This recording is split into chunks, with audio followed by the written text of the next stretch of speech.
నమస్తేనా. నమస్తేనా. ఎక్కడ ఇక్కడనే మహేశ్వరం చెవెలే మాదే. ఎట్లా నడుస్తుందన్న గిరాకీ? ఓకేనా? బాగానే ఉందన్న, పర్వాలేదు. ఇట్లా జనాలు వస్తుంటారు పోతుంటారు కదా, ఏమంటారు? ఎలక్షన్ రాబోతున్నాయి.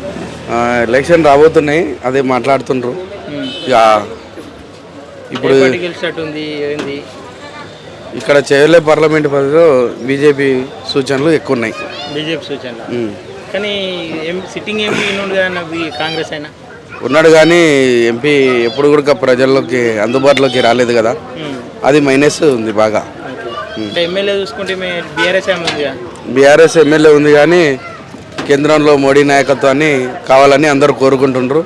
మూడోసారి పబ్లిక్ అనుకూలమైన పనులు చేయడం, వాళ్ళు అడగక ముందుకే కావాల్సినవి సమకూర్చడం లాంటి కార్యక్రమాలు చేస్తున్నాడు కాబట్టి మోడీని కావాలని అనుకుంటున్నాను. స్టేట్లో కాంగ్రెస్ ఉంది, కాంగ్రెస్ కాదని బీజేపీ టర్న్ అవుతారు జనాలు.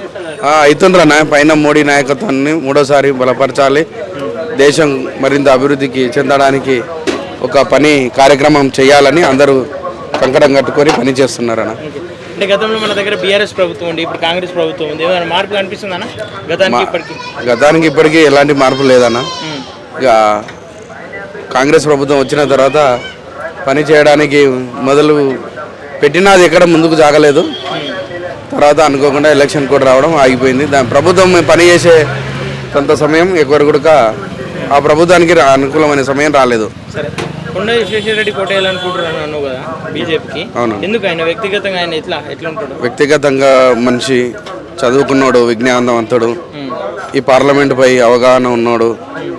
ఒకసారి గెలిచి ఒకసారి ఓడిపోయి ఓటమి తర్వాత ప్రజల్లోకి తిరుగుతూ సమస్యను తెలుసుకుంటూ 5 ఏళ్ల పాటు ఈ సమస్యను గత ప్రభుత్వం దృష్టికి తీసుకెళ్లే పరిస్థితి ఉన్నా కానీ ప్రగతి భవన్ గేట్లు మూసేయడం వల్ల అట్లాంటి ఎంపీ లాంటి వ్యక్తులకు కూడా అవకాశం రాలేదు.